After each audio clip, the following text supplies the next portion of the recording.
এখন মনে পড়ে সেই ছোট্টবেলার সকালগুলোর কথা। রাতে ভাবতাম কখন ভোর হবে, আর ভোর হতে না হতে ঝুড়ি নিয়ে সবাই বেরিয়ে পড়তাম বন্ধু-বান্ধব মিলে। হাঁটবো, ফুল চুরি করবো, এর বাড়ি তার বাড়ির থেকে ফুল ছিঁড়বো। সে মজা ছিল অন্যরকম। মানে তখন তো ভাবতামই না যে এটা চুরি বা কিছু, বুঝতামও না। মানে একটা নেশা ছিল, ভোরবেলা উঠে ফুল তুলতে যেতে হবে। আর আমাদের সামনেই এক বাড়ি ছিল, সেখানে প্রচুর ফুল ফুটতো। সেই বাড়িতে পদ্ম ফুল, শিউলি ফুল প্রচুর ফুটতো, আর আমরা গিয়ে সেখানে ফুল তুলতাম। আর সেই মেসোমশাই আমাদের প্রচুর ফুল দিত সবাইকে, আমাদের পাড়ার যে বন্ধুবান্ধব সবাই মিলে, ছেলে মেয়ে প্রায় 7-8 জন মিলে যেতাম ঝুড়ি নিয়ে। কী যে মজার দিন ছিল সেগুলো!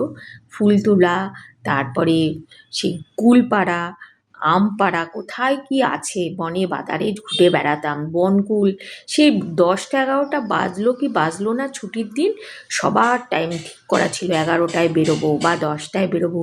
সব বন্ধুবান্ধব মিলে একত্র হতাম।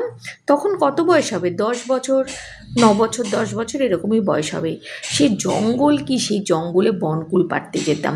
সে বনকুলে ছোট্ট ছোট্ট বনকুল, সে ভীষণ টক, এখন মনে পড়লে হাসি পায়।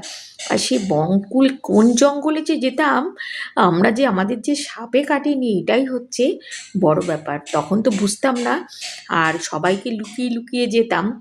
মানে এখন ভাবি যে আমরা কোন জঙ্গলে গেছি, ওখানে যদি আমাদের সাপে কামড়াতো কেউ তো টেরও পেত না। সেই দিনগুলোর কথা মনে পড়লে খুব আনন্দেরও ছিল সেই দিনগুলো। সেই সামনে দিয়ে ধানের গাড়ি যেত, আর পেছন থেকে যেই গাড়িটা চলে যেত পেছন থেকে ধান ছিঁড়তাম। আর যে গাড়ি চালাতো সে বকুনিতেও তো, আর ধান নিয়ে দৌড় দিতাম ছিঁড়ে নিয়ে।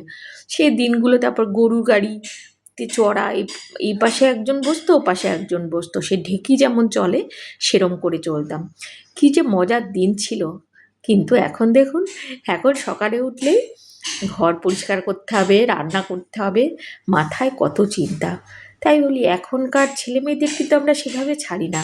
আমরা যেরকম ছাড়া পেয়েছি, আমাদের তো ভাই বোন ছিল অনেকগুলো, আর এখন তো সবারই একটা বা দুটো ছেলে বা মেয়ে, যার ফলে তাদের এত যত্নে আমরা লালন পালন করি। কিন্তু আমরা কিন্তু সেরকম পাইনি, কিন্তু আমরা অনেক স্বাধীনতা পেয়েছি, আনন্দ করেছি। কিন্তু আজকালকার ছেলেমেয়েরা, তাদের জীবনে কিচ্ছু নেই পড়াশুনো ছাড়া, খেলাধুলা তো সব ভুলেই গেছে। এভাবেই তাদের দিন কাটছে। আর আমাদের দেখুন, গল্প করতে করতে আমার রান্নাবান্নাও শুরু হয়ে গেছে। আজ করছি ভোলা মাছ আর গাঁঠিয়া আলু চিংড়ি মাছের তরকারি, আর পাঁচমিশালি একটা করব। এই হচ্ছে আমাদের আজকে রান্নার মেনু। যদি ভালো লাগে একটা লাইক করে দেবেন, একটা কমেন্ট করবেন। আজকের মতো সবাইকে ধন্যবাদ।